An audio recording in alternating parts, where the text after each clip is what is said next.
personally, I prefer all my D. Okay. We're live. All right. Bye-bye. Hi, Marissa. Bye. All right, hello, good evening. Yes, you caught me making really sad D jokes just now. So.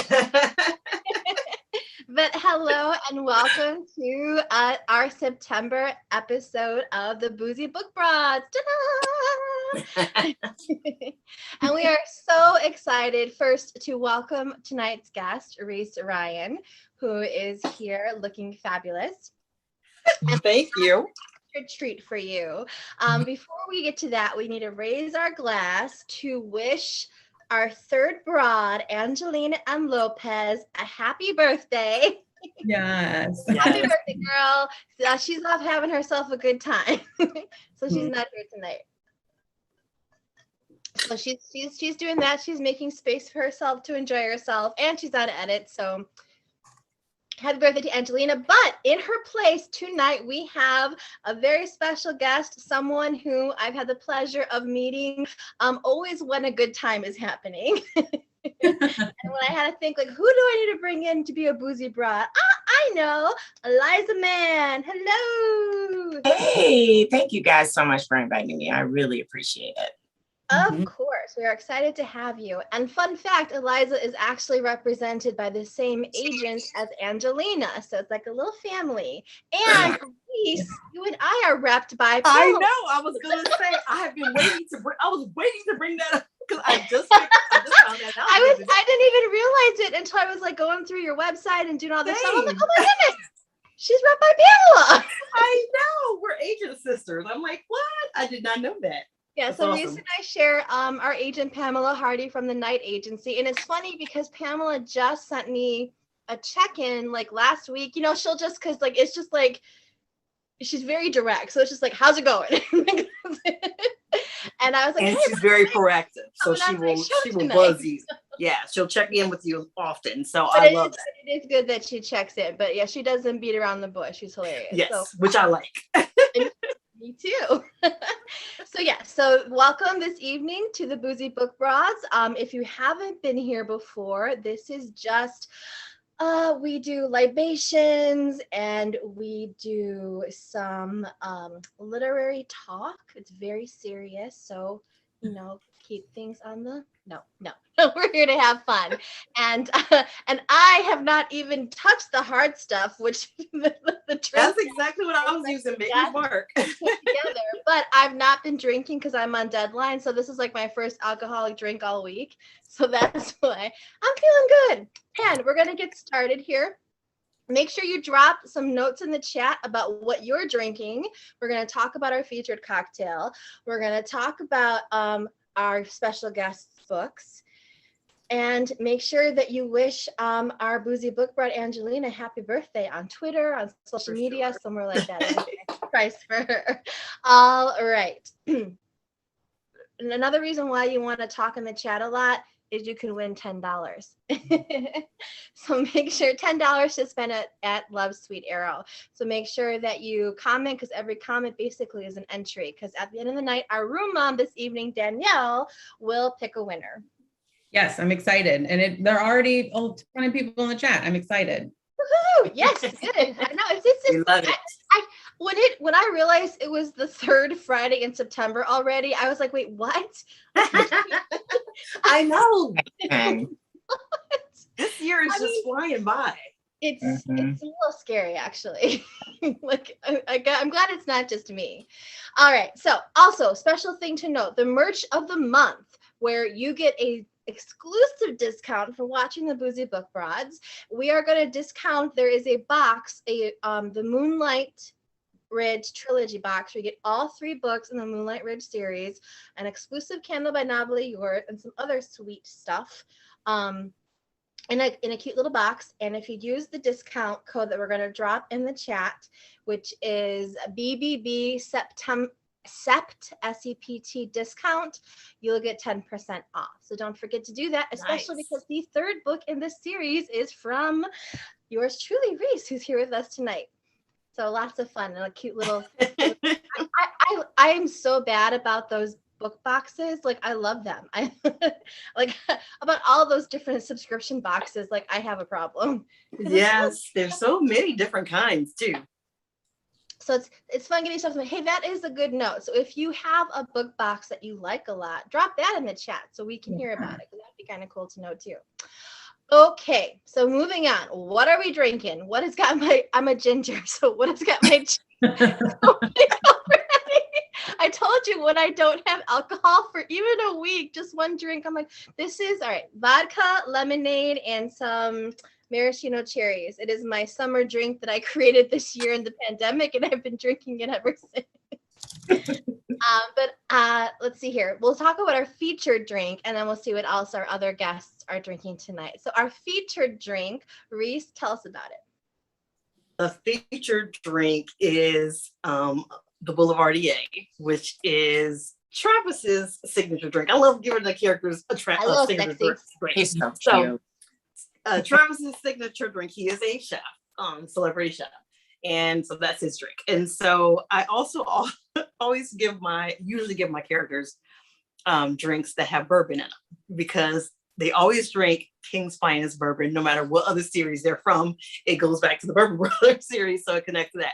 So the Boulevardier is a little bit of bourbon, a little bit of Campari, so ounce and a half of bourbon, an ounce of Campari, and an ounce of sweet vermouth, and like a lemon peel. But I like sweeter drinks. So I actually cheated and I squeezed half of an orange in mine as well. And I love it. So. And now it's healthy. Because yeah. That's my story and I'm sticking to it. So, but I will be sipping because I'm one of those people who drinks and then gets sleepy or laughs a lot. And so I'm just gonna be sipping. It's basically a Negroni with whiskey or bourbon instead of gin. Yeah, basically. Right. Very nice. It just sounds so fancy. It sounds like just super fancy. It does, doesn't it? So our special guest tonight, our third broad, Eliza, what are you drinking? So it was quite a week, and I got out my Hallmark and Chill cup because I feel like it's time, right? We got 199 days to Christmas. And then I put in it Writer's Tears whiskey, which my friend brought it to a writer's retreat, and it is amazing. It's like triple distilled or something, and a splash of ginger ale. Nice. Nice. I keep hearing about that Writer's Tears whiskey. I have to try that. I have like 3 or 4 of the mini bottles now, because like every conference or retreat I went to, there was a friend who always brought them for all of us. Mm-hmm. Yeah. It careful with those, because it does have a little bit of a kick. I mean, as does this Boulevardier. Yeah. Because I did a test run last night, and me and my husband were like, "Woo!"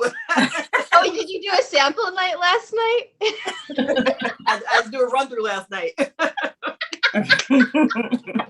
It's important to practice. That's good research. Danielle, What are you drinking? I have an extra large glass of Sauvignon Blanc. That's the Friday night glass of wine right there. It is. Yes, it is. I'm ready. It's called the Friday pour. Is that bottle, that glass that holds one whole bottle of wine? Oh no, it didn't. No, it does look like that. I really want one of those, like so bad. I think they're wow. You can take over the next part. I'm gonna go get something. Okay. Let me see. So we are gonna move into. I have a feeling I know what she's going to get, but let's move into our shots. Our section of the night we call our icebreakers. So in your bio, Reese, it mentions that you grew up in the Midwest and then you moved to the South. Oh, look, Melanie has the giant glass. I love it. So this was like one of those white elephant gifts. I don't think I've ever actually even opened it. Oh Well, if you don't want it, you can send it over this way anytime you get ready. That's huge. So this is actually as big as my head. I love Right. this. Wow. Right. But it's not like stupid big. Like you can really get away with it. No, it's not a big. It's not that much. No, it's not that big. No, Anyway, it doesn't look all right, that let's big. move on to the shots. Let's go. Okay, so I had just started. I didn't even get through it. So you can just start with the first one. Well, I have like alcohol and giant wine glasses in an arm's reach. It's pretty, yeah. So I was reading Reese's bio, and it said that she grew up in the Midwest, which actually, Eliza, you're Michigan, so Yes. we're kind of all. I did it in reverse. Yeah, I What? did it in reverse. I went from Georgia to Detroit. Oh. Yeah, so. Interesting. Mhm. So it was so funny because yeah, pop to me is pop. I say pop as well. So in the chat audience, I would love to know, what do you call it? Do you call it pop? Do you call it soda? Do you call it Coke? Which is something I learned when I was in college and I waitressed at a Cracker Barrel, and I would have people come in and order Coke, and so I would get them a Coke. And no, Coke is what they say for everything. So then you were supposed to ask what kind of Coke, and me, or if I'm thinking, well, you asked for Coke, that's a Coke. Right. So I learned because the Cracker Barrel that I worked at is right by the Navy base that's here. So we had a lot of people coming in from other areas who had to teach this poor Midwestern girl. So what do you call it, Eliza? Well, so when I was very little, I lived in Georgia, and it was always Coca-Cola, not Coca-Cola, Coca-Cola. But I learned quickly when I moved here that it was not Coca-Cola anymore. I had to say what it was. So it's pop now. But when I go to Georgia, it's Coca-Cola. I had not heard that one before. Coca-Cola. Okay. Like the main headquarters is in Atlanta, yeah? Yes. So everything is a Coke, and not just a Coke, a Coca-Cola. It's really ridiculous to hear all of us saying that, but that's how we roll. Danielle, what do you call it? I say pop, and I was born and raised outside of Chicago my whole life, and so yeah, hearing Coke for everything when you are in the South is very confusing. Yeah, I would love to hear what people are saying in the chat about that. Reese, so when did you make the switch from being a Midwesterner to moving down south? 2009 is when we moved from Ohio, where we lived our entire lives, and moved to we're in central North Carolina. I'm in a suburb of Raleigh. So moving down here, and at first, I would say pop, and people would look at me funny, and then of course some people knew what it was. They were just irritated that I wasn't using whatever that they thought it would be. And then I just started being an ass and just saying pop because it irritated people. Like in a workplace or whatever, I would just call it pop because it just annoyed them. But yeah, or some places also in the South, they call it a cold drink, and I'm like, okay, that could be anything too. Like, so that's right. I find that surprising too. So yes, it is still pop to me. I've been down here what is it, almost 12 years now, and I'm still a Midwestern girl. So, but my mother was Southern, and have been raised in the South. So when I moved down here, a lot of the stuff that I did already loved grits, already drank what I call iced tea, that they call sweet tea. So I was already into all that. I'm like, oh, okay, so yeah. So I've always been kind of a mixture of the two. So. Yeah. I mean, that's to have when you have someone who grew up there, it's kind of, especially your mom, kind of already all kind of rolled into one. All right, so Just a Little Married, October 1st. It is the third book in the Moonlight Ridge trilogy. And so again, I was looking at your website and going through there's a lot of books. I went to Goodreads and I was like, there's a lot of So it wasn't that I wasn't trying to count. I'm like, you know what? I'm just going to ask, how many books have you published? I think, oh God, I think I lost count now. So it was, I think I read 23. Wow. Okay, I was around 23. It has to be at least 20. She had to hit the 20. Yeah, I think it was 21 a couple books ago, so I'm pretty sure it's 23 now. Second of all, anyone who can get to the point of writing so many books that they have to say, I'm not sure, that alone is quite the accomplishment. So 23 books. Thank you. A lot of them with Harlequin. Mm-hmm. And so what's interesting is you write kind of that you have both your own kind of continuous series in Harlequin, like the Bourbon Brothers. Book 6 is coming out in December. Yes. It has an awesome title that we Yes. will talk about later. And then you also write in the like kind of like existing worlds where lots of authors have their hands, you know, in the cookie jar, so to speak, or you know, there are a lot of cooks in the kitchen. So so I have to imagine it has to be quite a different experience. So I would like to kind of talk about that a little bit, kind of dive into that. But before I do that, I almost forgot. I do have one question I want to ask. For before we dive into the deep dive, we have a couple more shots. So first of all, because of the Bourbon Brothers and book 6 that is coming out in December, do you prefer whiskey or bourbon? See, honestly, don't tell the Bourbon Brothers.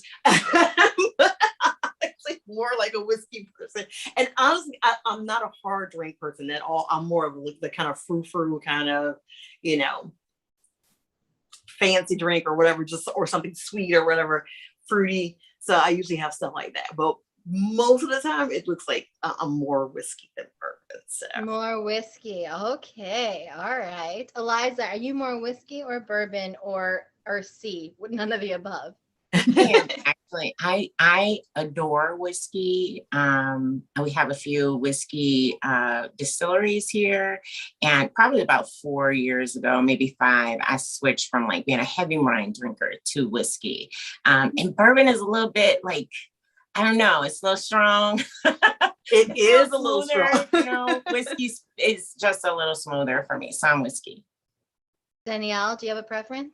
I know there's a difference, but I never can keep track which is which. Like I always get them mixed up. And so as long as I usually like, you know, if I go to a bar, I'm just like a whiskey and a Coke, or if they have a you know, my husband will say, oh, try it with this instead, you know, to be different. I was like, sure, I don't know. I don't care, but I'll drink it. I don't really drink any whiskey or bourbon. It's too strong for me. I can't handle it. My husband has become quite the bourbon drinker in the pandemic. He likes to finish off the night with a nice little glass of bourbon. He likes Four Roses, I think is the one that he enjoys. Yeah. So pop quiz, what is the difference between whiskey and bourbon? Anybody know? Oh my God. Anybody know? There's a little bit of Isn't the distillation process? Am I lame right now? Hold on. I think it's the distillation process. Danielle? What did you say? Sorry, say it again. What is the difference between bourbon? I'll Google it. I have no idea. Bourbon and not whiskey. Oh, okay. I'm trying not to. The process. There's no prize. I don't have like some secret prize waiting. I think it's in the process. I found something, but it's from Food and Wine, and it's. No, I had to Google it.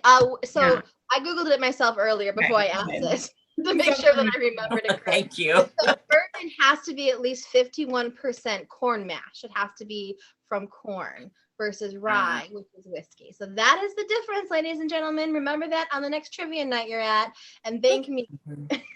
Thank you so much. I had no idea. I was like, something. Like I studied and read all of that when I first started the first book in the series. But that was like she's gonna know this right away. That was like forever ago. I did I watched all the tours, did all of that, but that was like forever ago. Isn't that wild? How much research you will do for something which actually never ends up in the book. Like never. It's all you soak it up and it's like in your system for your character, but it never is in the book. And like maybe it'll manifest itself in a single sentence and like you spent 3 days on it. So it is hard. It is hard because you're like, I learned all this stuff and nobody really needs to know any of it but me. When did the Bourbon Brothers start? When was book 1? Oh my God. I think it was 2017. I feel like it was, maybe March of 2017 was when Savannah Secrets, which was the first book. Yeah, I know. I remember when Savannah Secrets came out because for Spring Fling, we were giving them in our bags. And I remember I saw that cover so many times. I'm like, this is a gorgeous cover. They're like, I have it like burned into my brain. Yes. So that was, I think that was, I think it was 2017. Either 2017 or 2018. It was 2018. I looked it up. It's 2018. Okay.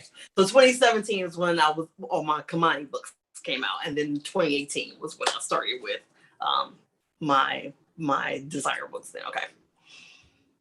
Is anyone else frozen or is it just me? Nope. Oh, we're good. Okay. Okay. I could still hear you, but my screen was frozen. I wanted to make sure it wasn't just me and my crappy internet. All right. So last question, and this is an important one. Again, very serious topics here. Now that we are hitting fall next week, are there any TV shows or new series or returning series you're really looking forward to? Danielle, how about you? Okay, so I have two. I have one that I really am looking forward to, and then I have another one that I am still watching for some reason, and I don't know why. But the first one is the final season of Insecure on HBO. It's starring Issa Rae.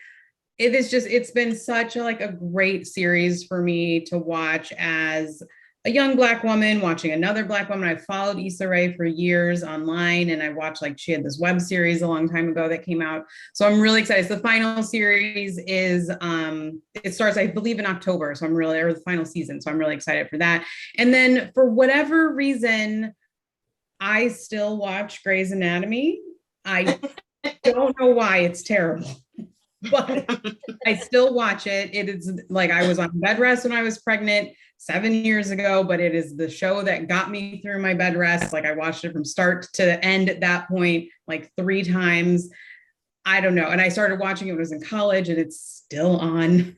And I will watch it till it ends, even though it's really not great right now. So. My daughter is in college now, and apparently her roommate, they have Grey's Anatomy night. So her roommate has a bunch of friends come over. My daughter leaves the room. She goes to a different friend's room because she can't. That's Grey's Anatomy night. Eliza, how about you? Are you looking forward to anything? I am. I'm looking forward to Insecure. I did watch that from the beginning to the end. I can't believe it's over. And I'm very nervous about who she's going to end up with and how she's going to, wrap this series up. And I was very invested in a couple of the guys in there. And I'm just I don't know which one she's going to end up with. So that I'm excited about. I can't wait to see how that all turns out. I am heavily into Lifetime Netflix Hallmark holiday movies. So it's time for them. Right? It's time for them to come out. So I'm just now diving into what's being released. And the fall movies are starting up. So, you know how they are. So I'll be doing those. And then in between all that, I watch Supernatural, which I just started watching during the pandemic. And I also still watch Vampire Diaries over and over again because I'm very much Team Damon. So Reese, how about you? Anything you're looking forward to? What I'm looking forward to, I think it starts next week, is the next season of 911 on Fox. I love that show. It is so good. It's so wild. And they have just they're so good at, doing things that make you oh, damn. I can't believe that happened, So they've just nailed that. And some of the other series that I really love, we just got through binge watching. We love mystery shows, and we like a lot of Canadian shows and British shows. And so we just binge watched the latest season of the Frankie Drake Mysteries, which is a period mystery show set in the 20s in Toronto, not the 1920s in Toronto.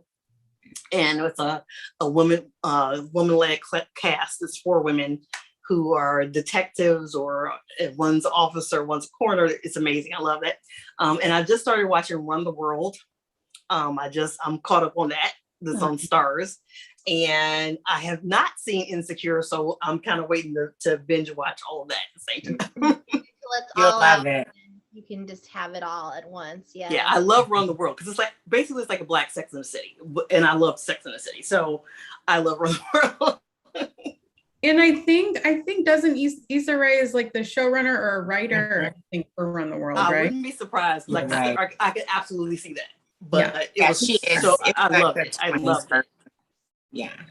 She's So the make best. sure that our audience, that you're dropping in the chat like what shows you're looking forward to, what you're hoping to watch. They just announced that the third season of Sex Education is on Netflix now. That's what I'm looking forward to. After I turn in my book, I will binge watch the third season of Sex Education. Gillian Anderson is in that. She plays a sex therapist and mother of a teenager who ends up kind of accidentally falling into becoming a sex therapist for his classmates. Wow.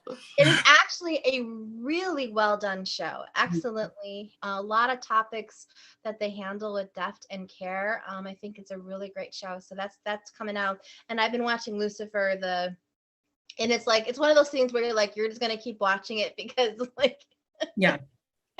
so yeah, so it's the last season. I'm like, I gotta finish it because I'm not a DNFer, so I gotta finish it.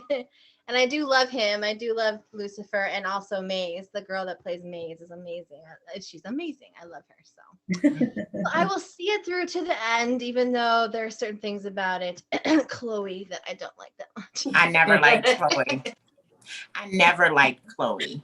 I just never. It's not one of those things where I'm like, oh, she has him, it should be me. It's not that. It's just she's No, just, she's just, not my friend. I don't know.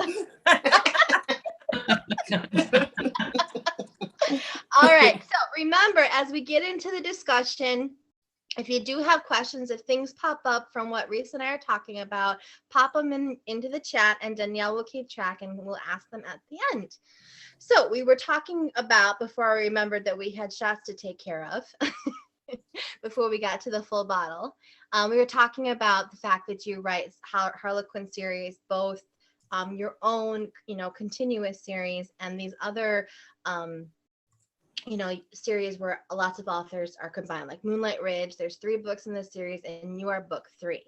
So what did you do first? When you became a Harlequin author, what was your first experience? Was it your own, or was it one of these kind of one-offs within a bigger world?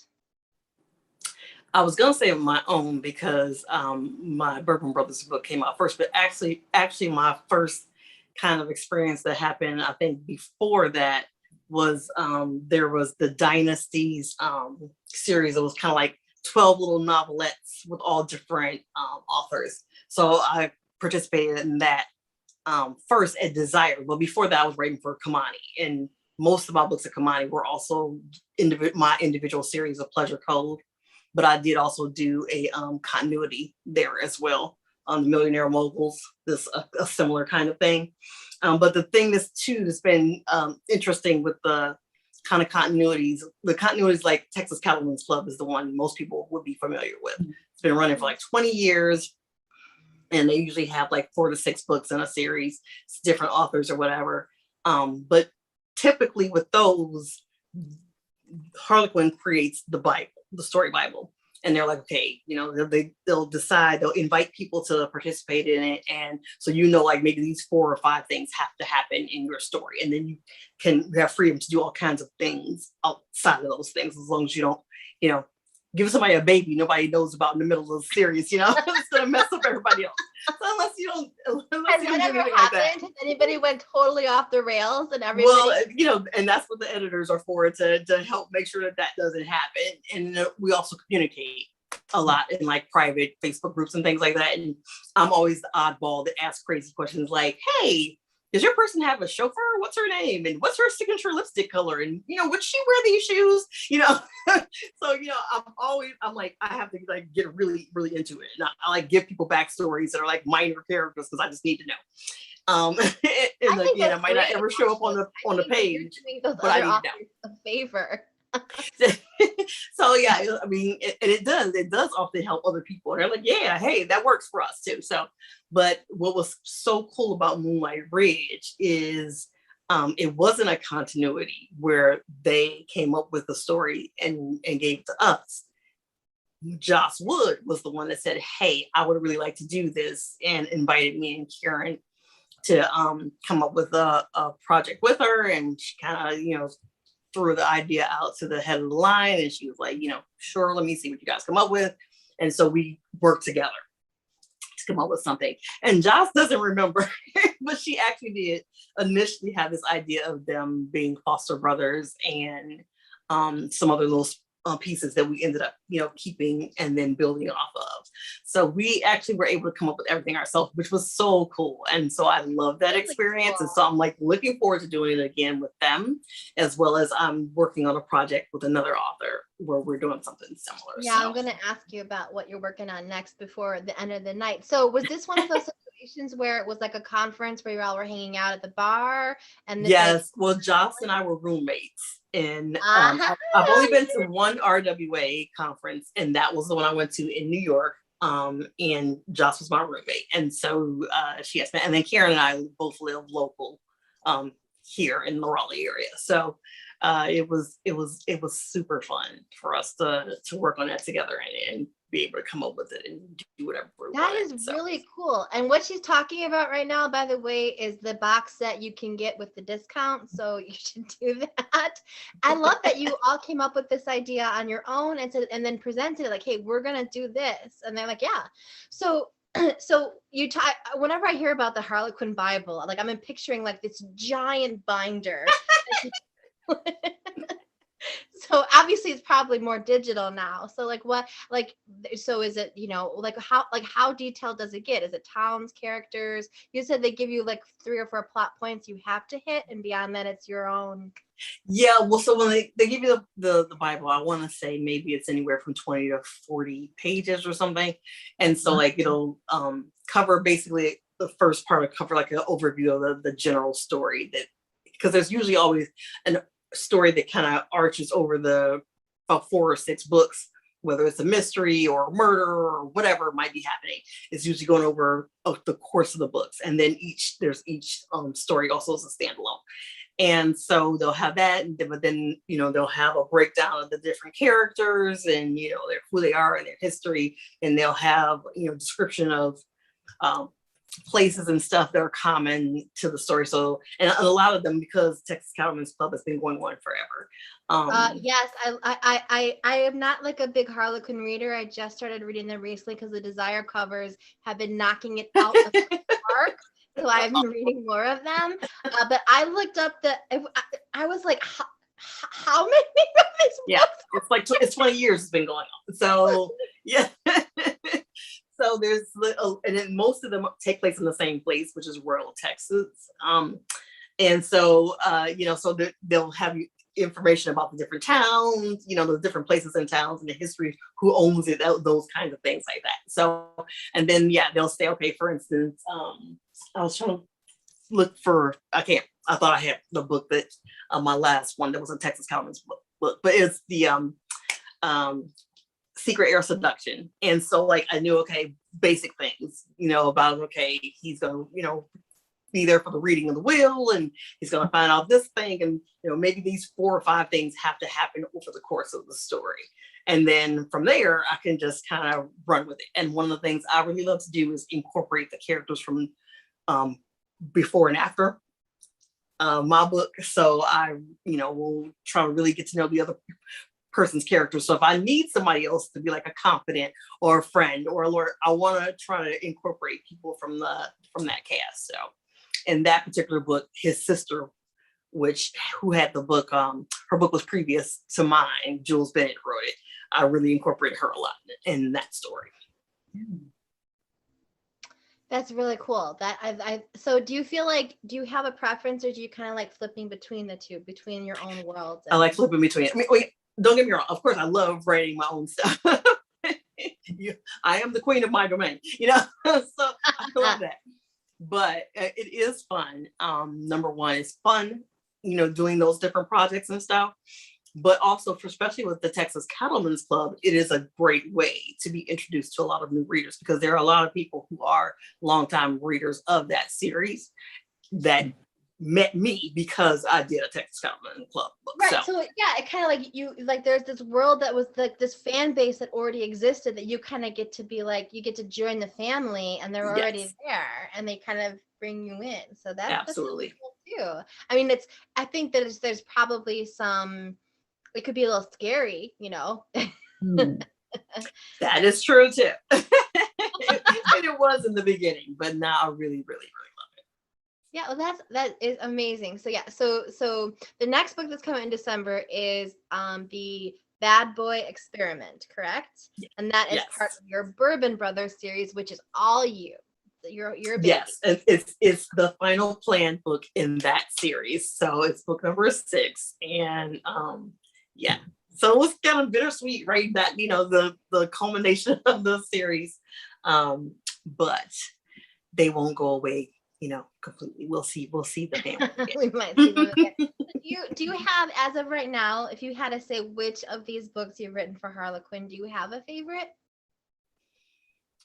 For the longest, I would say it was the one that won the Vivian Award, and that's Engaging the Enemy. Oh, book number 3. Congratulations! We should. Thank you. I know. Okay, Thank so you. I know it's so pretty. I love Yeah, it. It's such a big, pretty award. I love it. But I think that was one of my favorites because it's a enemies to lovers fake relationship, and they were just two obstinate people. Even when I was writing it, they were obstinate. So I definitely had a soft spot for that book. But I think right now, maybe because Waking Up Married is just like funny, and a lot of our readers have just told me how much they love that book. So right now, that might be kind of my favorite one right now. So, well, like whatever the current one is, that's your favorite. It's always changing. It's always changing. Fake engagement, and then the one that's coming out October 1st is A Marriage of Convenience, which is kind of a fake relationship in its own. Well, Waking Up Married is it's a Friends to Lovers was a Friends to Lovers. That was book 5, came out earlier this year. It was a Friends to Lovers, but it was also a marriage of convenience.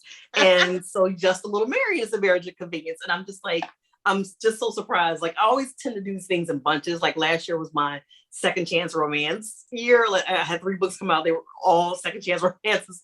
And I had 4 books come out. 3 of them were second chance romances. And this seems to be the year of the fake relationship. So yeah, the year. So kind of like you cycle through your tropes. So I was trying to think about this. This is a question I was going to ask earlier, but I was going to ask about Marriage of Convenience books. And if you have a favorite Marriage of Convenience book, not your own, it could be your own, but if there's a different one that you've read that you really love, is there one that you really? Miss Bev has a fantastic, The Tempest. It's a Marriage of Convenience book.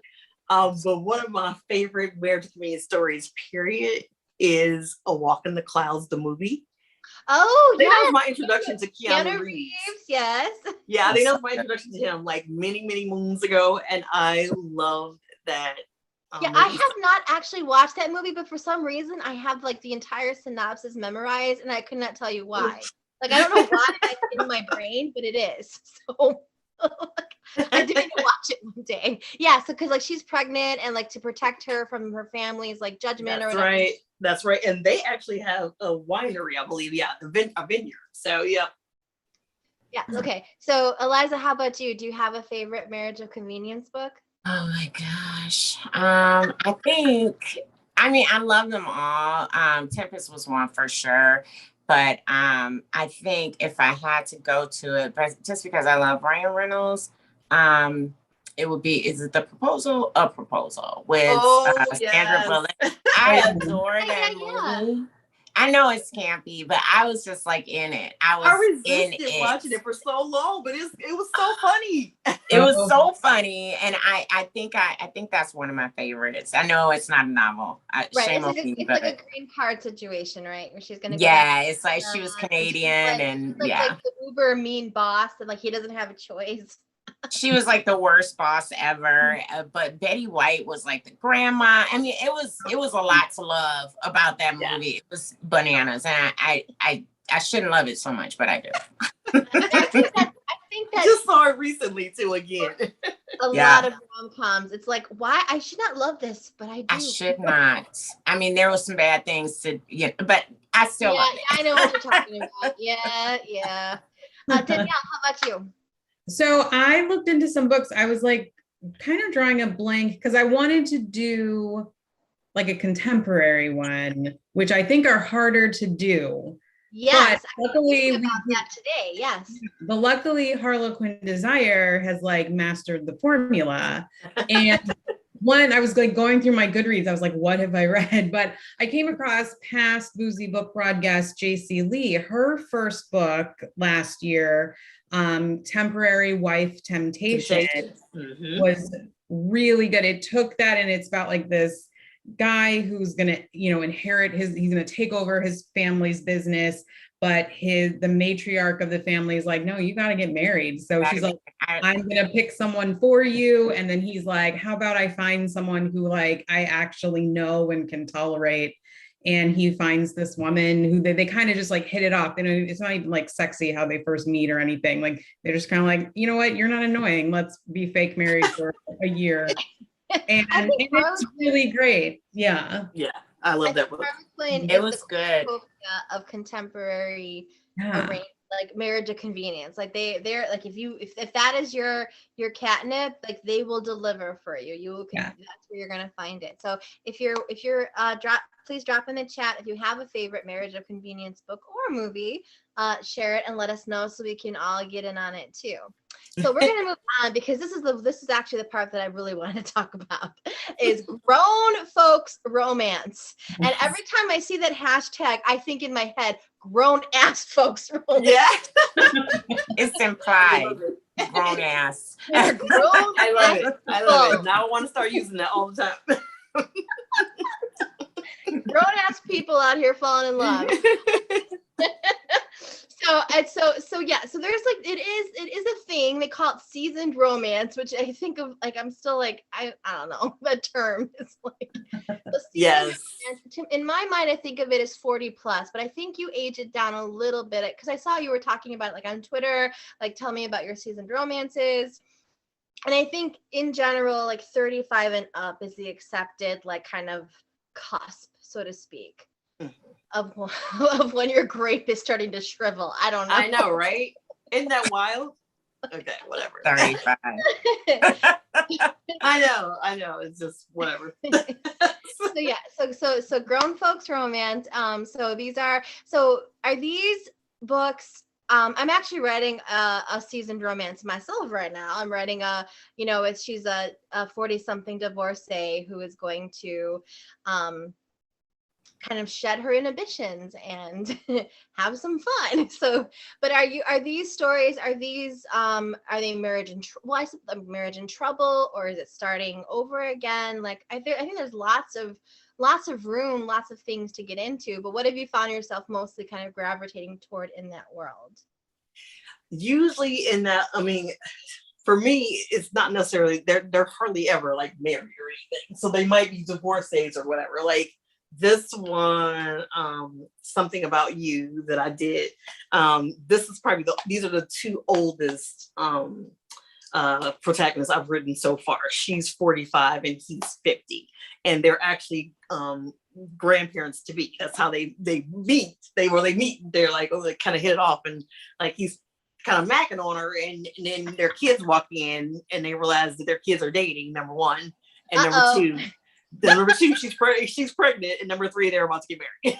So they collaborate to try to stop this like shotgun wedding because they think that their kids shouldn't get married, and they fall in love in the meantime. So those are the oldest I've written so far.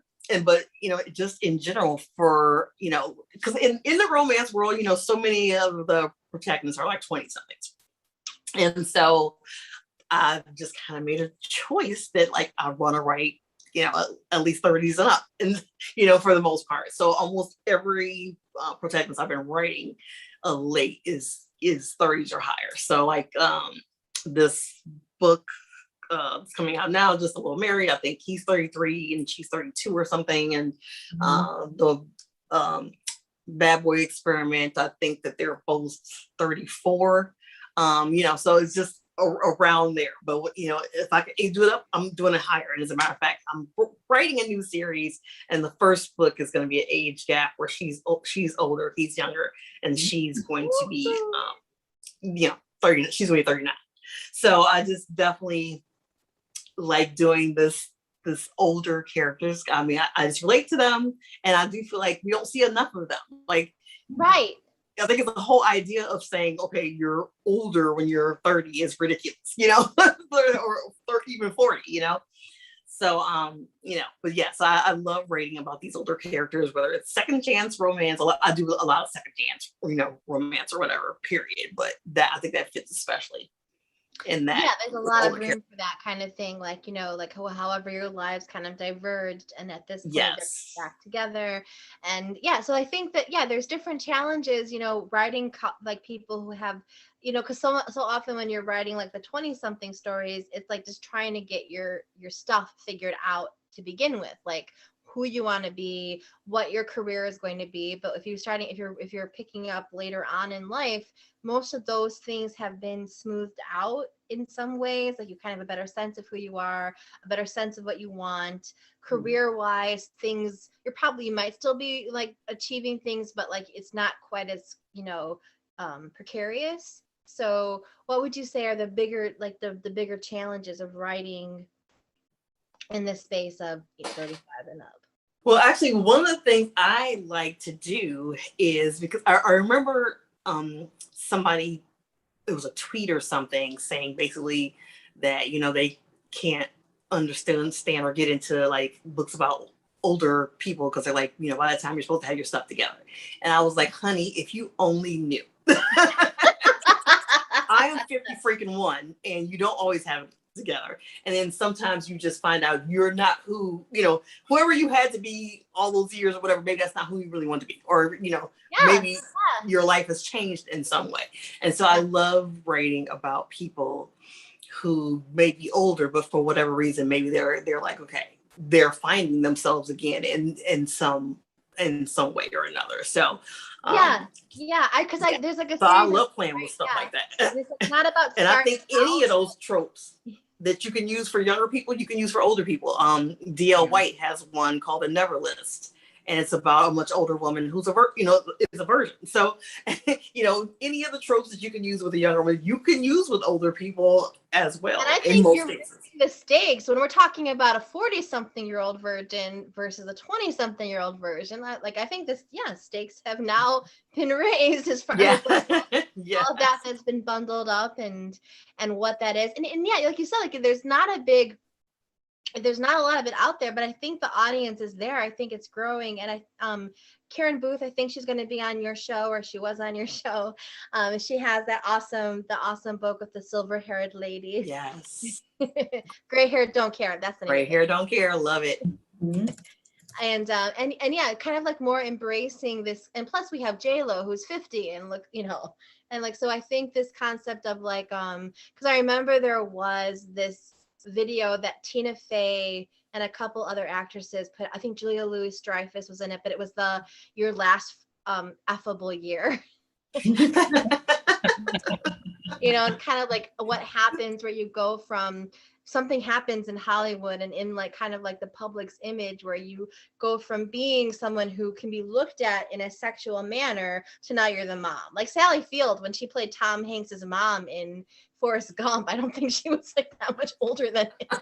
Right. Yeah. Like 9 or something. So I think it's great. But I think like, so that one show, Sex Life or whatever, it was like, I mean, give or take what you want to say about it, it was like, here is a woman past the early 20s, the first blush of youth, and she's still pretty hot, but she's had 2 kids or whatever, and and here she is like still trying to explore what she wants sexually. And I think that's great that we're having these conversations and not being like, ew, gross, old people sex. So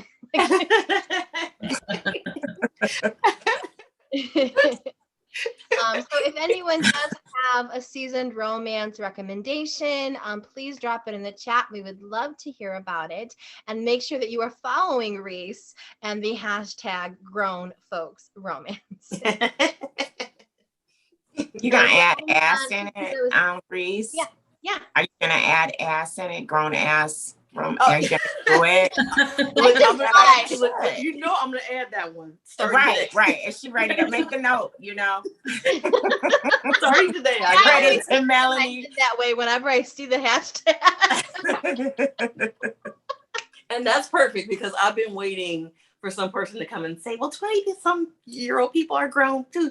Yes, you are, sweetie. But I'm It's talking about just grown different. adults. It's different. It's just different. Yeah. So yeah, very I like that. I like it a lot. So I just mentioned Reese's podcast, or well, and it's an author chat series. It's on YouTube.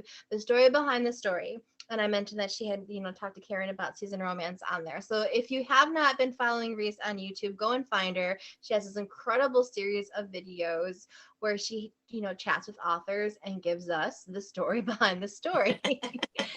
Which is, perfect title. So what inspired you to start that? Like, what was the kind of impetus of that? So like, I wish I had some brilliant, wonderful story about that. The story is, first of all, I had wanted to do something like that for a long time. And I just was like, kind of shuffling my feet, not getting around to it. Then I turned, my birthday was coming up. I was turning 50. I wanted to get my nose pierced forever. I got a nose piercing. The pandemic happened, and then every time I had to leave the house, I had to wear a mask. So I'm like, if I don't get on camera on a YouTube channel, no one will ever see this freaking nose ring that I waited 50 freaking years to get. So, No, that is the best. That is the so that is the thing that finally prompted me to start the show that I've been wanting to start for years. Is because this is hilarious. I love it. So you're like, I'm gonna do this show so people can see that I got my nose. I feel like that's enough. The honesty that. Yes. So Sadly, cool. that is the story. They talk about like necessity being like the mother of invention, but maybe sometimes vanity is the mother. Yes. As is laziness, I have found. No, it's awesome. Yeah, it's amazing. So actually, because Angelina, our third broad who's not here tonight, when I was, she was on the schedule, but she's like, no, we had to reschedule it. So I know she'll be coming on to chat with you. So we'll definitely be checking that out. But so as you've gone through and talked to authors, I do like little chats on, this show alone has been wonderful for learning things and exploring things about the writing and craft. But when you're talking to the authors, has anything stood out to you? Like, has there been a guest that you've been just like, oh my goodness, or is there a guest that you really want? Like, who's your bucket list guest? Oh, there are a ton of people that I want. And I don't want to put anybody's names out there, so that, because okay. You can never put know. it out into the universe. But I would love to have Kristen Higgins for instance. I would love to have she would totally do it. And Brenda Novak, and so. But I've had two of the guests that were just phenomenal. That I got to chat with was Beverly Jenkins. Miss Bev came and chatted with me, and so did Miss Brenda Jackson. So I had great chats with them, which was fantastic. We got to talk about their story careers and just learn so much about their careers. I think one of the things that stood out to me the most about my conversation with Beverly Jenkins was learning how long she had been an author. Like, we always think of her as just like this amazing, she's Miss Bev. Everybody knows Miss Bev. But, she had been writing for some time before she really got that push, that marketing push and stuff that, really kind of took her over the top. And like, that was amazing to me. I did not know that. So, but there's been so many amazing conversations. I had a conversation with author Jacqueline Thomas, who writes for Love Inspired recently. And it was just a really, really great conversation. Just all of the authors that have come on, I just learned so many things from them. And it's like Jacqueline was one who was like really open about, her experiences in the past and some of the things that she's been through. On Nalena Kai, when she came on, some of the conversations she had about her past and things she's been through was been really enlightening. So you just never know, like some of the conversations are just like lots of fun, like Naima Simone and I talking about writing sex or whatever. That was a great that was a great fun conversation, lots of giggling, just conversations like that. And then you might learn something life-changing. You just never know. But I really enjoy those conversations because it gives readers access to authors in a new way. And that's one of the little kind of silver linings of the pandemic is that we've gone into this whole Zoom thing. And so a lot of readers who probably would never have gotten a chance to go to a reader conference have gotten a chance to, from the comfort of their living rooms or wherever on their phone, to be able to, get to know some of their favorite authors or to discover new authors. That's another thing I love about the show, is being able to introduce people to an author that they hadn't met before. And so that's one of my favorite things, is when somebody in my reader group or on YouTube says that I introduced them to a new author. That's cool. That's amazing. Very That's awesome. really cool. And it is so much fun, because it's fun for you, but it's just, you're building this, these networks and relationships, and like you said, bringing new readers to new authors, and very cool. So it's exciting. So that is Story Behind the Story, and it is on YouTube. If you go to Reese's website, it's easy to find the link, and maybe we can get Marissa or Danielle to drop it in the chat for us. So speaking of YouTube, you have, and I love playlists myself. I have to have all these playlists.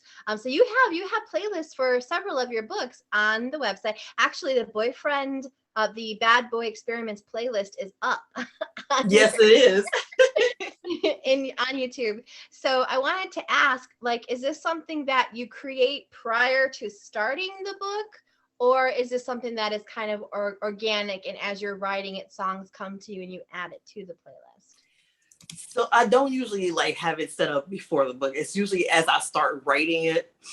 And I'm a huge music person. So music is right behind books for me, in terms of loving music and loving books and stuff. And so I'm always listening to music. And so definitely when I start writing the book, different stuff will come to me. I'm like, oh, okay, this would fit. And then even after I finished the book, so I'll be riding in the car with my husband. I'm I'll pull up my phone and pull up my YouTube app and add it to the, playlist or whatever. But yeah, I try to make. Do you say listen again to that playlist while you're writing the book? Sometimes I some of the earlier ones, definitely I was listening to the songs in that playlist a lot while I was writing the book, but it just depends on where I am in the story, whether or not I can listen to a song with words, because then so it just depends. But I will be listening to that music a lot of times during the period that I'm writing the book. Right, because I know some authors, they have a very set playlist that gets them into that world. It helps open that door to be in that book. Other authors, like you said, don't function well with words while they're trying to write. Yeah. Usually I love having music with words, but with the pandemic, things have become very stressful. So I started putting together playlists of music in French, because I can't understand the word. That's actually smart. And I have a playlist, actually, it's called on Tidal, and I called it fast typing, because that's another thing I've learned, the cadence and rhythm of music. Certain stuff is so slow, and it slows down my typing, whereas some stuff is faster, and then it seems like I can just type faster when I'm listening to it. So I actually have one for that. Yeah, it's almost like running or walking. If the certain music will actually, it's fascinating. So if you have any favorite songs that you find motivating, you can put them in the chat. I wanted to ask Eliza, do you have any songs that are important to you right now for whatever you're currently working on? So for right now, I'm working on a fantasy, and it's A Star is Born, the soundtrack, the new Star is Born soundtrack. For some reason, that is just what I need on when I'm playing. And it's so wild, because I don't listen to country music normally, but Lady Gaga is there. And then for some reason, Bradley Cooper's voice is oddly soothing. So right now, I don't even know why. It's not a good, anyway. That's what right now. And I can't stop myself. If I don't have it on, I literally can't get back into the scene. So it's become part of the process. Yeah. And I think it has. Yeah. Danielle, how about you? Is there something? So I'm definitely the type of person, I cannot have words, and I can't have someone speaking basically. So what I usually do is I go on Spotify, and I'm scrolling through it right now, and I have all of these, it's a lot of lo-fi or like music to study to. Like I do a lot of that where it's kind of got like, I don't know how to Coffee shop ambiance music. yeah, like that. But then they're like, they're kind of like, there's like a buzzing almost in the background of a lot of these. I think there's something about kind of like that staticky white noise that like helps you zone out. Yeah, I used to listen to a lot of VSQ before Bridgerton made it cool. Yeah. I was listening to Vitamin String Quartet before. Yeah, because that's like, again, it's like stuff I recognize, stuff I can get into a groove with, but doesn't distract me. Yeah. And then, that's another thing I do a lot. I'll do like soundtrack. So like I have like the Bridgerton soundtrack. Another good one it's not exactly the same, but the show Dickinson, which is on Apple TV, and it's like, it's very anachronistic, but it's about Emily Dickinson. But I mean, on the show, they have like, just like rap songs like during a ball scene, and it's very funny and it's really cool. But the soundtrack of it in the background is also similar. Like it'll sound like something from the 19th century, but then it has like this really cool, like heavy hip hop beat in the background. It's really good. They have those violin strings. I think it's called black strings. I can't quote me, but it's like hip hop. But it's violin concertos and all that. It's amazing. And it helps when I can't hear the words, So those are really cool. Awesome. Yeah. So we are running out of time. So I wanted to have Danielle check. Do we have any questions in our chat for Reese? Well, I've been asking and I don't know if we have any. Well, if we don't, then we get to play our game. I think we should play the game because it's fun. Okay. If a question pops up, we'll make sure we drop it in.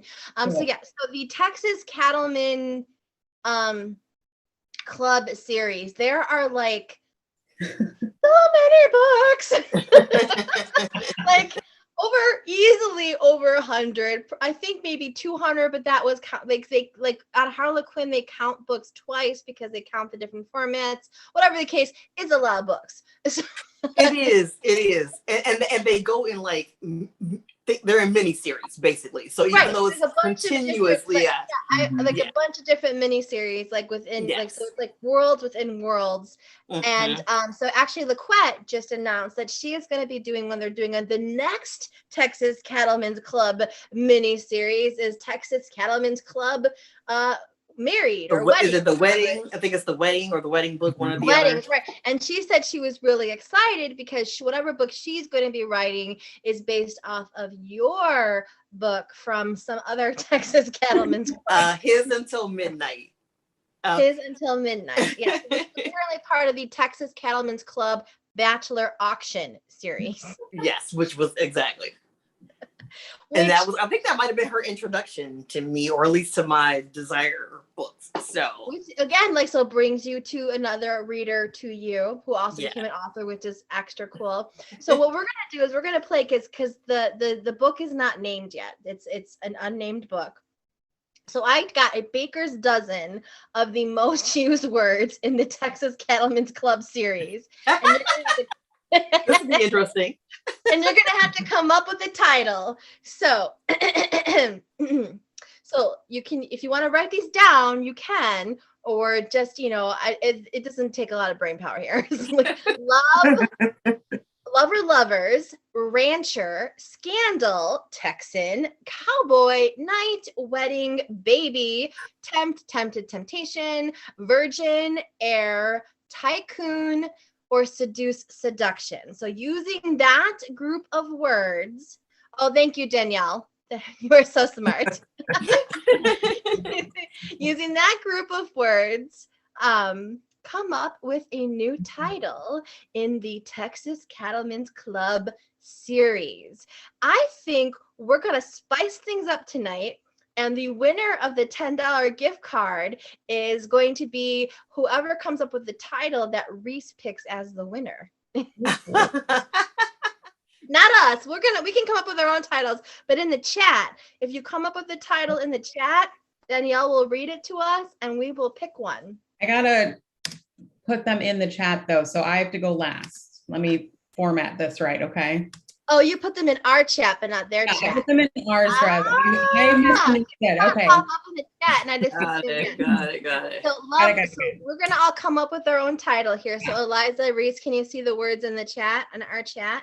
I'm looking at the words that you. I'm looking at mine. Russ. Yes. So we are gonna come up with the title here. Oh, I'm gonna man. play a little Jeopardy music as we figure this out. Got mine. You got yours? All right. I think I got one. Okay. Right, because I'm one of those seasoned people. Uh-huh. So you guys all go. I think I have one in mind, but I'll go last. Okay. Okay. I was almost tempted to sit here and read to you all of the different names of the Texas Cattlemen's Club mini series titles. It'll be reading all night. And we will be here all night. No, but Reese, I do want to ask, how many of the Texas Cattlemen's Club books have you personally read? Read? Yes. Oh God. Okay, sorry, I'm writing my title. I do not know how many. I am the worst person when it comes to like keeping track of things like that. So I cannot tell you how many Have I you read the very first one, the one that started it all? Oh heck no. That was way before my time. That was way before my time. That was way before I was reading romance. That was before I was reading romance. That was before I was reading desires and stuff for sure. No, I have not read all of them. So for those of you watching, if you want like a little like mini history lesson in how romance has changed and like what a lot of us have been talking about like in the romance universe and Romance Landia, go to the Harlequin website and look up the Texas Cattlemen's Club series and like go back and look at the originals from when it started and kind of see how it has finally started to evolve and come join us in the 21st Rest of the world. There were a lot of sheiks in the early books, man. There was. Were there really? They don't even do sheiks in Desire anymore. Wow, that's interesting. Yeah, because now the sheiks are all on Presents in the Presents line. We don't even do sheiks in Desire line. Okay, interesting. I made an executive decision to not use chic in ours because I just don't. Yeah, no, thank you. Yeah, I was gonna say before we do our titles, and then we did get some in the chat too. But I want to say, Veronica has a question, and it's, what is your favorite time to write and why? Okay, excellent question. Yeah. So I learned a lot. Okay, so I can never say this right. Ayurvedic wisdom, the ancient Indian wisdom or whatever. So a long time ago, I looked at this thing with the different dashas or personality types or whatever, and what's good for each person. Looked at mine and realized that I was, 6 a.m. to 10 a.m. is my prime hours of production. And when I saw that, I'm like, that's ridiculous because I stay up and write all night. I don't get up early in the morning. And so when I tried it, it's just so much better for me. So that is my optimum time. It's like between 6 a.m. and 10 a.m. Do I usually get up at 6 and write? No. I wish I did, but I don't usually go to bed early enough to do that. But the earlier hours are definitely better for me. But of late, I like write as part of like a writer's co-op, basically. And so we get on in early in the morning on Zoom and we write together. And, some days like today, I was writing with them until like 3 or 4. And we start early in the day. So just the earlier hours are better for me for sure. Nice. I get it. All right. So do we want to read ours first and then have Reese hear the one? We'll give them a little bit more time to figure it out. All right, Eliza, you were pretty quick on the draw. So what was yours? It was too short. I feel like I got the Rancher's Virgin Air. Oh my God. You used 3 of my words. I did? Yes. So through my attention. So this is where I start to get all technical. When we say the Rancher's Virgin Air, is the air the virgin The heir is the virgin. Okay. The rancher is, the rancher. Well, and I'm also always like, how do you get an heir if you're a virgin? This is what I asked my friend who we were at her, she was 6 months pregnant at her wedding and insisted she never had sex. And I said, I work like that. But you're not married. Clearly, this is a secret baby trope that I just wrote down here. You know what I mean? So the rancher's virgin heir. That's it. All right. So Daniela, did you come up with one? I did. I've got the Texas Tycoons Cowboy Scandal. Ooh, I more words. I like it. I want the Texas Tycoon though to be the heroine, and then the cow, her cow. I like it. Angelina would be so proud of you. I know. Angelina I like it. would be very I like it. Lush Money is one of my favorite books. So yeah. So good. So good. Yeah. All right, Reese, what'd you come up with? So mine is the Virgin Rancher Tycoon Heir. This is where I was trying to get I'll put to. them all in there. And yes, the Rancher Tycoon Heir is the virgin. So So yeah. We're you're the almost reverse, I think. equal to Eliza's book. Yeah. It helped. It helped me figure out what I was trying to do in my mind. He is all of those words describe the hero. So I love it. And again, I do doing all of this with love. I mean, Harlequin is like, it's like a thing unto itself. It is like this, I mean, it's a monolith. It is just so much fun. So, yeah. so this is all done with love. Yeah. All right. So Danielle, what do we got in the chat? Okay. Wait, you went, right? Yeah. No, I didn't. I will do the improv thing and I'll just make it up really quick right now. Okay, so in the chat, and we did get one more question. Don't let me forget. Okay, so we've got Jeanette put Tycoon Texas Virgin. Nice. Cheryl, who is my mom, everyone, tempted by the Virgin Seductress. Ooh. Oh, your mom is good. My mom reads a ton of romance novels. So yeah, she knows what she's talking about. Robert said the Texan Cowboys Rancher Seduction. And he said this may or may not be a male romance novel. Go, Roger. Go. Yeah. Reem says the virgin seduces the cowboy. Okay. And so those are pretty good. So Reese, did you like any of those in particular? I did. My pick would be, if I was picking one, it would be Jeanette's Tycoon Texan Virgin. Yeah, that would be the one I would pick. Okay, so Jeanette, you are our winner. Yeah. And I know Jeanette, so I'm not even gonna make her email us. I'll get her info because I know who she is. She's my mom's really good friend, so that's awesome. That would be fun. Like that could be a game out on its own. Like I feel like we could it's almost like Cards Against Humanity at this point.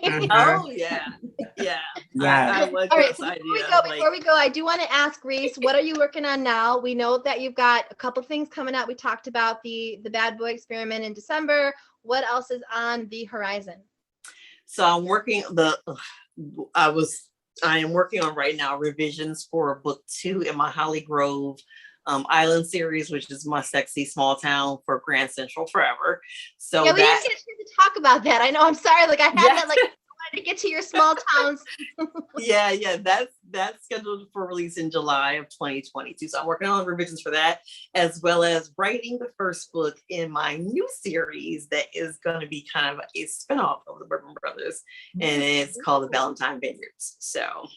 Oh, and I forgot to say, I am actually going to be writing Texas Cattlemen's Club book 2. It might be in that same series as West. So. You're a busy lady. That's all we got to say. Right. It's a champagne problem, as I like to say. It's a champagne problem. Yes. I'm not going to complain. So, and then Eliza, our guest tonight, can you tell us, first of all, tell us a little bit about the books you have out in the world already? Oh, sure.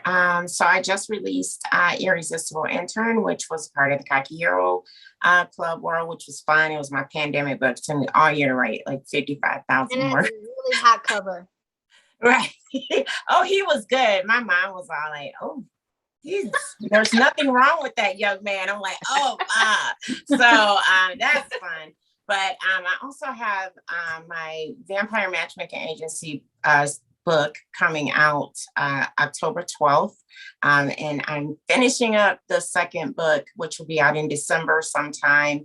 And I'm working on a fantasy. So I write contemporary romance, paranormal romance, and fantasy. So Hear that, people? Vampire matchmaking agency. I love that. yes, it's called Dark Intentions, and VMA is the series. Dark Intentions is the first book, and it'll be out on audio and everywhere else. So Exciting. I'm all excited. And thank you so much for joining us tonight. And it was a blast.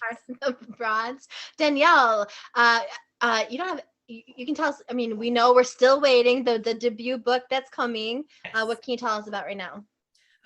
Well, I have seen my cover. It's really good.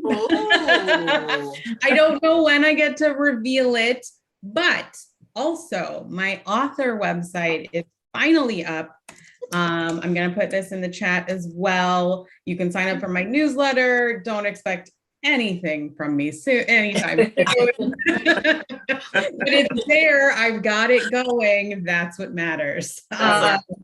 Yes. And then of course too, I co-host the Fresh Fiction podcast. We just had a new episode that went up yesterday with past Boozy Book broadcast Naima Simone. And in a couple of weeks, we're going to have an episode with Diana Biller up, who was one of our very first. Oh, I love her. Yes, because the next book is coming out soon. Yes, it comes out in October. Yeah. So everyone check that out as well.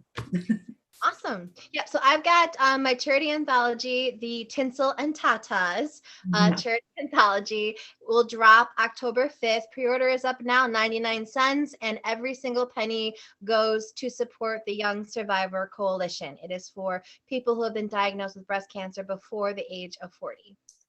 So really great cause, only 99 cents. So you can grab it at your favorite digital retailer of choice. And we really appreciate it. So it's just a fun little, it's like about 20 short stories and novellas. So basically 5 cents a story, pretty good deal.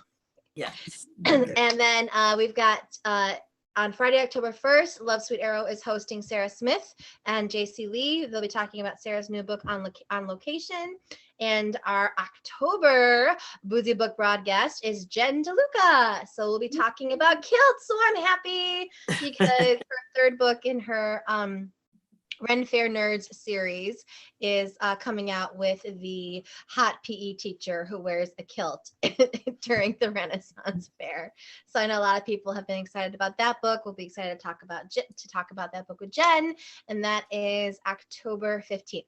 So that's all of that. So make sure that you check Love Sweet Arrow's website to sign up for those events. Make sure you go to the Love Sweet Arrow website to buy the books from Reese and from Eliza, and use that 10% off code to get the Moonlight Ridge trilogy boxed set. And I think that there might still be a few Boozy Book Broads summer sultry surprise boxes left, where you get that amazing sexy books on the beach candle, which is so yummy. It smells really good. I'm like reaching. I've got it in here. And then you get a surprise set of books talking about book boxes. By the way, so do that. So that's everything for us tonight. Reese, thank you so much for being here this evening. Thank you so much for having me. It was so much fun.